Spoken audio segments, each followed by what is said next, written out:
have the 49ers fixed their run defense? Because that was arguably an even bigger issue for them last year. I would say no. They haven't fixed their run defense. Hargrave doesn't stop the run. Now, Jordan Elliott, had some great numbers last year against the run, and Collins is enormously strong. But I think they still need that proven, run plugger up front, that one technique, that DJ Jones, that, there's a couple guys like this in the draft. I think they could definitely use another big bodied corner who could be dominant as a edge setter. To me, the real need is at safety. Afonga's good in the box, but he falls off of running plays all the time, and you don't know about his health.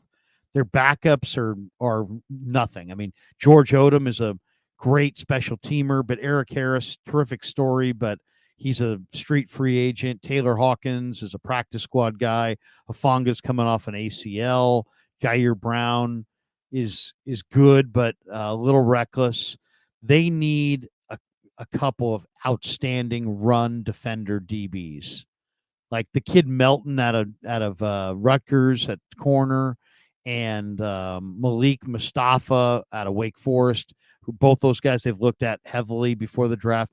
They need to find some DBs who can step up, like Jimmy Ward did, like Tart did, like who was the little slot corner they had forever, who was really good against the run, but he was K1. tiny.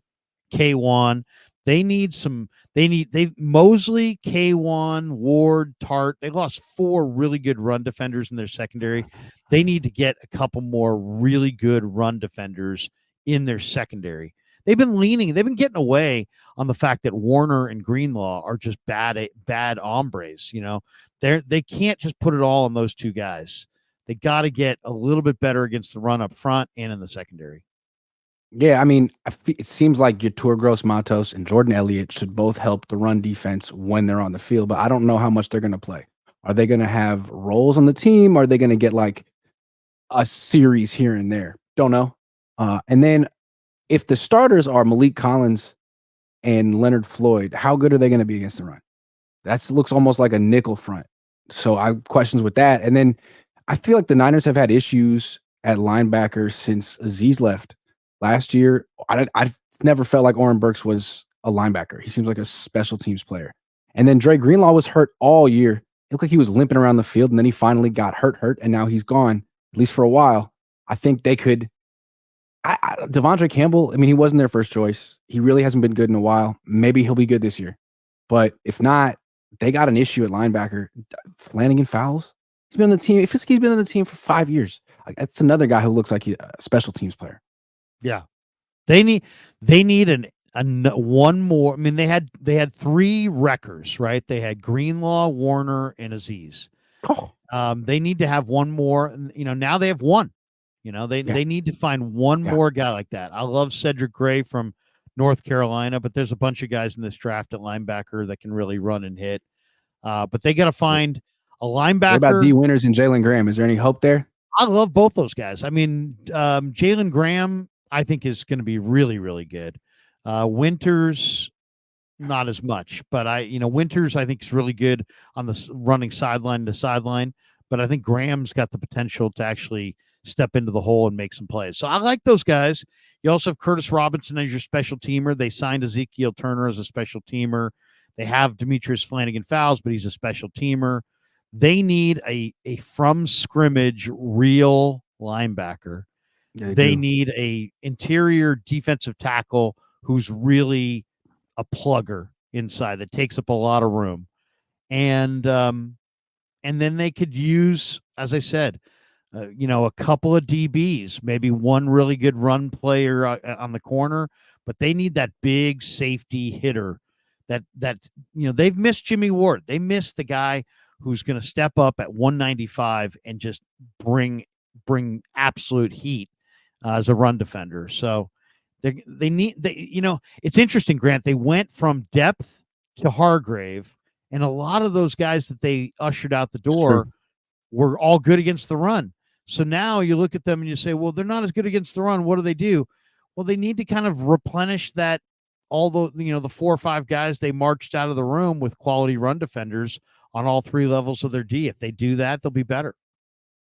Yeah. Hard left turn, $2. Thank you very much. Jeffrey Franco says, "What is a perfect O-line fix scenario?" To me, it's finding a starting tackle in this excellent tackle draft. That's nice. I don't know. Other people? I'll give you mine. I think the best, one plan, and then this would be a unique plan, and there'd be lots of people ripping it.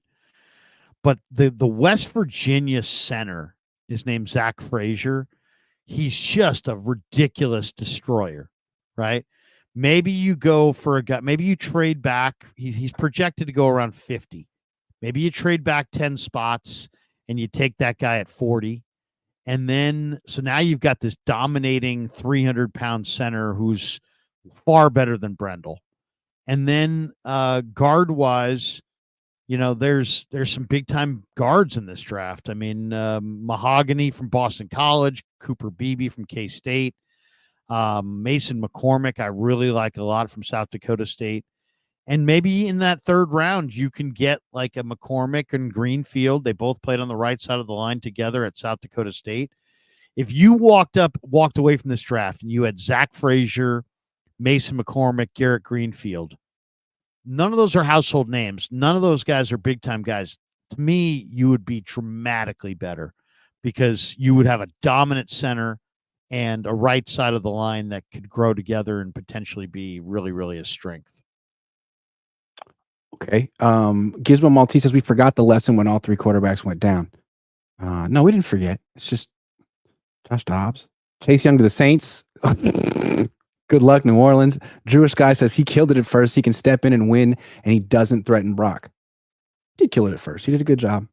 Fish and Chips, future KS quote, "Dobbs is the next Randall Cunningham." Oh, these jokes, they just write themselves.